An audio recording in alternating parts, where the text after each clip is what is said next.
Thank you. Rise of local LPs.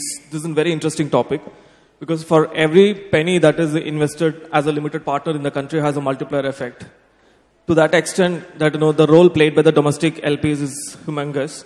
So 2 years back, if I look at two significant financial events had taken place. One is about the demon, another one is the pass-through certificate, which essentially helped the LP community. The pass-through taxation effectively made a distinction between the capital gains and the business profits. If you look at that, coincidentally, around the same time, the SEBI data suggests that about the LP commitment made in the June 16 quarter almost doubled. This was around the same time the PTC also came through. Cut to 2 years later, which is also the latest data available in SEBI, which is April to June 2018, we have anywhere between $1.15 billion LP commitment coming into the country on a quarterly basis. This includes HNIs offshore investors. So, I mean, this is also on lower side because the preceding 3 quarters has been 2 to 3 on an average. So, I mean, that's the kind of size we are talking about in terms of the total commitment made into it. So if I look at only Demont, it did help all the financial services company get into the formal market in terms of getting access to the funds and everything. But particularly talking about the rupee capital, in our interactions with most of the family offices or HNIs, they are vouching that most of the HNIs retail investors have been increasingly looking at alternate strategies as an investment arena. Like they are holding a significant amount of capital into that particular space. So this is kind of a picture we are getting. Obviously, we need to hear from the panelists who is an expert in their own field. And since SEBI also doesn't give out a rupee capital distinction from the other currencies, we need to hear from them. So we have an excellent panel today, starting with, I'll start with Kumar from SBI Pension Funds. He has been a veteran from the PSU side. He's head of SBI Pension and previously as head of PE division from SBI, who managed close to 24 funds, also oversaw and interacted with them funds on their fundraising and managing the investments. And next to him is Satrajit from HDFC. I'm sorry about that. Satrajit from HDFC. And he is a deal maker and he, as an institute, they have been invested in the space for 20 years. In fact, one of the interesting thing I learned from him is that when IVCA was launched in its formative years, they were one of the partners with them. So his experience as an institutional investor, adding credibility to the sector is humongous. I need to hear more from them. And VG on the benefactor of the entire Rise and Local LP pool. And I'm pretty sure that his accelerator investor has backed more than like 40 companies in his portfolio. Probably is on a daily basis is interacting with both sides of the spectrum, be the investors and the investee companies. So I want to start with VG actually. So I mean, we've heard that from all the panels in our interactions also there've been a lot of interest. Like one of my friend pointed out, IDG and TVS has raised mostly from the rupee capital. All of them seems to be having a great interest into the space. But what has been your experience in this so far? A couple of things. If I were to answer this question from an Axela perspective, right, we have set up a 30 million seed fund and 100% of that is domestic and proprietary capital. So we put our money into what we believe in. So in terms of our own conviction into what needs to happen, that's manifest in the capital commitment that we have done. If I were to answer this from an ecosystem or an industry perspective, right, India has possibly had a very paradoxical trajectory when it comes to venture capital, right? In most countries, you have a lot of entrepreneurs coming up. You have angels who are supporting the entrepreneurs. Then the seed funds come up. Then there are VCs. But in India, we have had a situation where, between 2012 and 2014, before we blinked, India came out to be the number 3 in terms of number of startups getting formed. And around the same time, we had a very well-capitalized venture capital industry which was ready to fund later-stage startups, almost $10-12 billion of capital raised. But we haven't had the luxury of having built out the institutional capacity at the bottom of the pyramid, right? Whether it is the accelerator ecosystem, whether it is the seed fund ecosystem, whether it is the angel ecosystem, or whether it is corporate networks.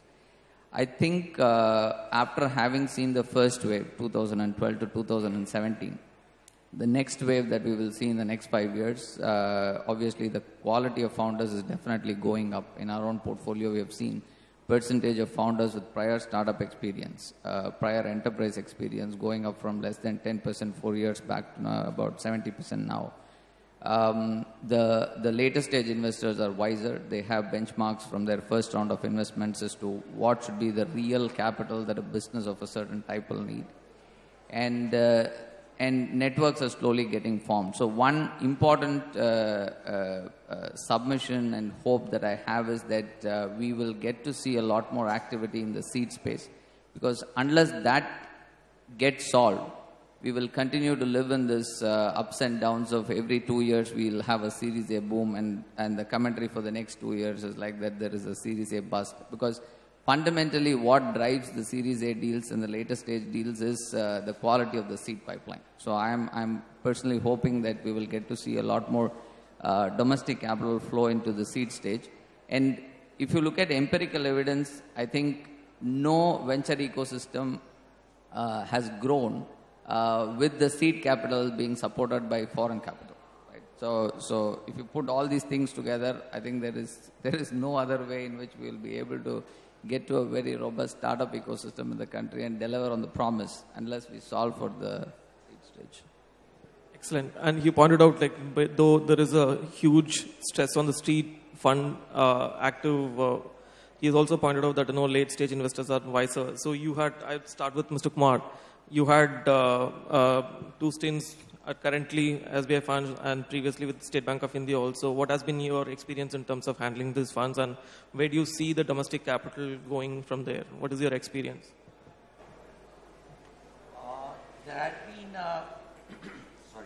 There has been a limited pool of LPs as far as the domestic capital is concerned. The focus of all the GPs existing over the last 2 decades have been on banks, and specifically public sector banks, and not so much from the others. Of course, we have seen the industry growing over a period of time, and now we see a lot of family offices and being set up, and things moving forward, though a little slowly on the domestic capital part. The experiences have been a mixed bag all through the 2 decades. For example, if we talk of large size funds, it was a mixed bag, giving good returns, giving not so good returns, and bad returns. If we talk of the smaller sizes, generally speaking, it has been a very bad experience. The region I would identify for that is a lot of novices got into it. Not necessarily being familiar with the art. I think even in the previous panel we did get the impression it's more of an art than a science, as some people make it out to be. So that really vitiated the atmosphere prevailing in the country. And as a result, the public sector undertakings who were the supporters of these VC funds to begin with didn't really experience good things about it, and as a result that's a very it's not easy to convince those people to bring in domestic capital currently. the GPs must look for different varieties. For example, a lot of life insurance companies have run superannuation funds. I think all of them run superannuation funds. Now that's a very long-term fund which they have, which would ideally suit the VC funds to, get capital from. So diversifying it is a necessity, and truly qualified people getting into it will certainly help, rather than novices trying their hands. LPs have to be wary about those people. We also did direct PE investments. In fact, our experiences were far better over there than putting in money in the funds. So certainly a lot needs to be done in this part. Interesting, because he was pointing out with his experience also you need to have a diversified portfolio. I mean, I'm pretty sure that you have your anchored book and you also have a third-party funds. Yours is as diverse it can get with a 20-year timeline of learning. So what has it been like? Would you write bigger checks this year? So I tend to agree that what has typically happened is that the direct pool of investments generally from our experience has always performed significantly better than the investments through funds. Now, and I would agree with Kumar that the larger funds, some of them have done well, some of them haven't done well. Now, typically what we have seen is that it is not the money that you bring to the table from a fund. When you are investing in a company, it is not the money alone that you are bringing to the table that adds value. Money anybody can, at the end of the day, private equity, venture capital, whatever it is, you call yourselves smart money. Now, what is smart money? Is it that you are smart at picking a good investment? Or is it that you come with money plus a lot of other things? And what are those other things? Is it as in an incubator or an accelerator setup, it is about providing support to the company? And at least our experience has been that support, regardless of the stage of the company, whether it's a startup or it's a mid-sized company or a relatively large company or a buyout, there has to be a significant amount of management support. And we rarely see that happening. Which is, I guess, one of the reasons why for us, the returns, when we look at the returns from investing in funds is very similar to doing a structured deal which has security. So if it's a secured deal where I can get a 13 or 14% return as compared to a private equity where I will get out over 8 years or 10 years, I think the answer is very simple. I'll rather take the secured transaction. So that is, I think, so when you have smart investing actually, I think is when we will really be there. So that's interesting because smart investment, in the case of accelerator, those gentlemen investors are mostly like in a patient capital. They're not hands-on.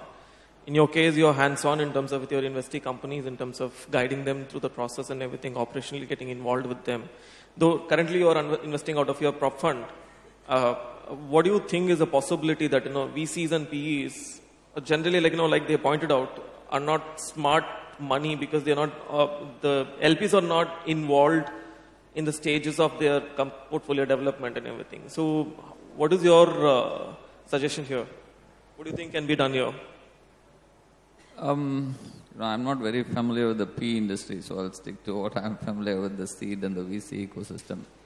At least with the kind of companies that we have seen, I certainly believe that in very early stages, whether it is seed or early stages of VC funding, less than a third of the value that you bring in to what the company actually needs is through capital.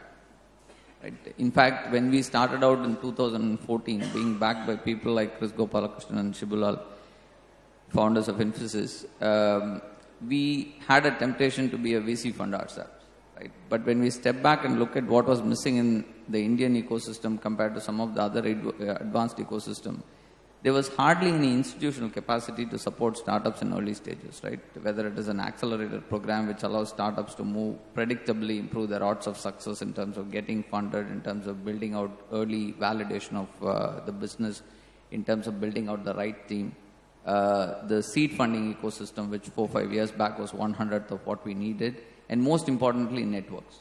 Today, companies coming into our program on an average get introduced to about 5 to 7 customers, 5 to 7 investors, and they are part of a founder community from 300 plus founder community, from where the degrees of separation to a problem for which they would look for an answer to actually finding the answer is like in the 1 to 1.5 kind of range. And that makes a big difference because, capital, just to reiterate, in my mind is possibly a small part of what it takes for a startup to succeed. So, unless we are able to bring in the other aspects, somebody talked about the management expertise, but even the operating experience of having seen companies of a particular sector making the similar mistakes and that leading to failure, even helping companies avoid those mistakes would dramatically improve the odds of success. But capital, in my mind, if you are playing in early seed and the VC stage, is possibly 1/3 of the total value that a company will need at that stage. Satyajit, you've done both direct investment through third-party funds, and he pointed out about the operational involvement with the portfolio companies. So when you invest in the future, what kind of challenges or roadblocks do you face that you probably do more direct deals or rather than doing through a fund structure? If you prefer going through a fund structure, do you think there are still some challenges that that exist, roadblocks that exist, that that VCPs had to work on, or the regulatory challenges, or what are those that you can point out? See, I think there is no simple answer to that. See, when you run a portfolio, obviously you need to look at both the options, and there is no bias one way or the other. Having said that, I think it again comes down to the thing that if I find a fund which is willing to put in that effort, where you are providing that support, whether it's, and you're absolutely right, VG, that it's 2/3, or in fact I would say in fact it's even more, that it's not the money. So typically when we invest directly, there is a lot of support that the HDFC ecosystem provides to any company, which is why our investments typically tend to yield us a very high returns. Now, if we were to see a fund also providing that sort of a support, we are always very happy to look at that. And again, we have looked at various funds at various life cycles, whether it's almost like a incubator or an accelerator sort of a thing. We have looked at private equity, we've looked at venture capital, and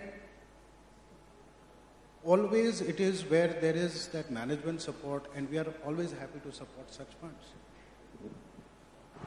So, Mr. Kumar, there is always, you invest out of the balance sheet, and in your experience, VCs, PEs, generally GPs come to public sector banks and mostly in terms of approaching that. So you would be having a lot of inbound inquiries also from even the experienced one being the first time, because eventually that people might consider you as a market maker also because your size and reach and the expertise you have. So what could be your selection criteria? Like how it goes there? Like if you look at funds and looking back that these are the mistakes I've made. And these are the things that I had to ensure that, henceforth, these are the selection criteria I had to ensure. What could those be? Some of the course corrections which I carried out in SBI was based on large number of experiences, 21 funds, reasonably large experience, we decided on a cutoff size, which plus how long the fund has been in existence. What are the kind of team members that the fund has, and who has experiences in what sectors and for how long. So kind of a basic due diligence was done on the funds once the size part was met. So that was one way to deal with the situation and ward off future casualties, so to say. And apart from that, the professional integrity prevalent in a fund, it's a highly subjective thing, and it's not easy to do that. Maybe prolonged interactions to give you a clue to that. And one thing which I would request the GPs to, please don't be inward focused. That was another experience which I had. They were more bothered about what they will make rather than what the LPs would make. If you start looking at it from an LP's perspective, you will be better off in that regard. I mean, to come back to the topic which Satyajit was talking about, I am on the investment committee of one of the funds which finds its name as the partner over there. And one of the things, they are all not large companies, small companies which they are identified. And when we sit in the IC, one of the things which we do as IC members is to identify the gaps in those companies, the strengths of the people who are running the show, and the kind of management team which exists today. And then we suggest what needs to be bolstered. This appears to be a weak area, so stress upon them to do it. So some kind of coaching by experienced people, in whatever form it may come, can also improve the situation. It's certainly a desirable activity. We just can't deny that. And things have been improving. Bad experiences, I suppose anything which makes a beginning anywhere will have those occurrences. It could have happened in the most matured of the markets. Today, everyone goes through that phase. Probably we went through that phase. The bulk of the success stories which we see today is really large deals. We don't really get to hear the relatively smaller ones, a good number of success stories over there. And one of the reasons which I had identified was that the covenants that are built in it, they are standard covenants copied, so to say, rather than looking at it what would work in the Indian market. Indian market, people keep talking about so being different and etc., is different from those perspectives also.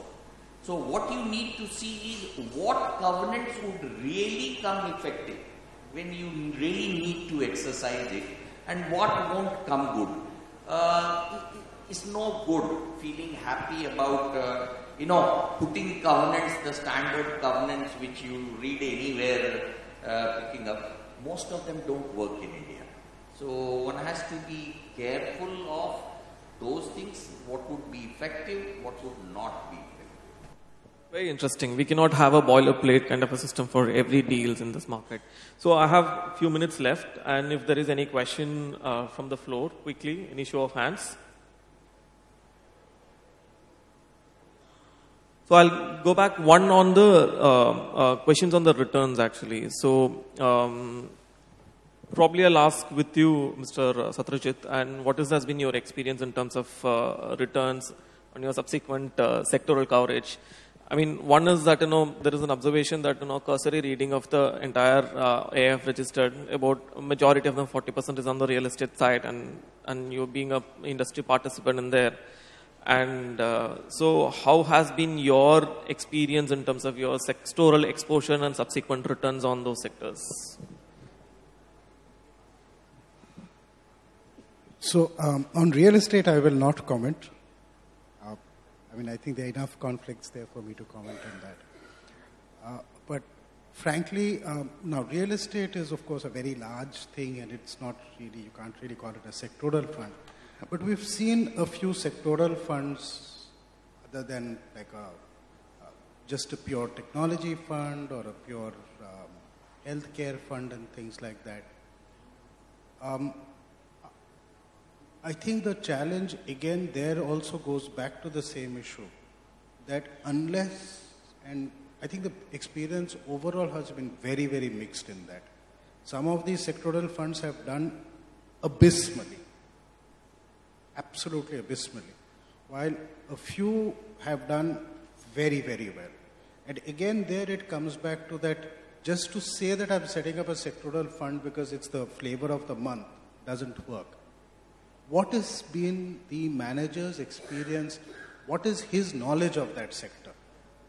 And does he have the ability to bring in people with knowledge of that sector to fix problems in the fund companies? See, the portfolio companies, if somebody says that, I have invested and it's going to be hunky-dory all the way through, it's never going to happen. There will be problems. What are you going to do to fix those problems? If there has to be a change in the business plan or the strategy because of regulatory changes, what are you going to do to make those changes happen? So I think those are the funds which have done well, and so I think the jury is out on that one. I want to pick your mind on this comment both Satyajit and Kumar made on, say, one is the sectoral thing, like, where you can have that not too many success stories are there. And second point is that, you cannot have a standard covenants in the document. You need to have the customization and all. So are you also seeing any kind of, changes that VCs also, like, GPs also looking at changing that, let's have a different kind of customized version of raising capital from each of the LPs? Because on an average, if they're raising 100, 200 million funds, that, unless the commitment is significant, they're going to be writing documents with several players. So how is it a possibility that, you can share somewhere, and what is the current situation? So can we have a customization with each of them? Because he was saying that it's all boilerplate driven. Can we have you have a deal differently with a local guy, you have a deal with differently with an offshore person? I think in terms of the overall broad control on economics, clauses governing control and economics, there isn't really much play in early stages, right? Because there are a lot of unknowns. So I don't know whether you can have as structured interventions like in the later stages of the business in terms of whether it is control and other things. One thing that I possibly want to leave behind is one way for GPs to look at the fund investments is what is it that they can bring to the table. I mean, whatever we are talking about VCs to startups, right? I think there is a lot of value in GPs. In some cases, it could be corporates. In some cases, it could be institutions. In some cases, it could be family businesses, right? Just some arithmetic to this. I was just looking at the cash balance of ET 500 companies, and if I remove the financial services companies and the NBFCs, it must be about 4750 billion, right, in the balance sheet of these companies.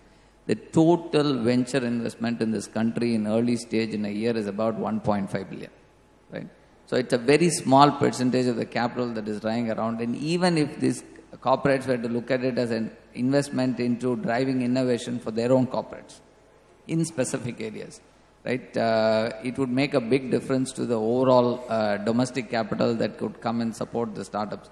And by the last count, there are about 1,500 family offices set up. Some consulting report had said, even if a very small percentage of that came up and said that we have this kind of expertise, so in addition to capital, we'll be able to support startups in these particular sectors where we can help them with distribution, we can help them with go-to-market partnership. or we can help them with some other expertise that is required for the startup, it would make a big difference. Since our time is up, let's wind up. And thank you for any concluding thoughts you want to say that, since you institutional investors have been like, they're supporting the system, but, you see that, it's not picking up any sooner. Any concluding thoughts you want to say that, for the floor? I know that these are not right and it should be corrected, etc., etc. That is, one SBI pension fund can invest, or any of the 8 pension funds that exist, can invest only in those companies, funds which are listed.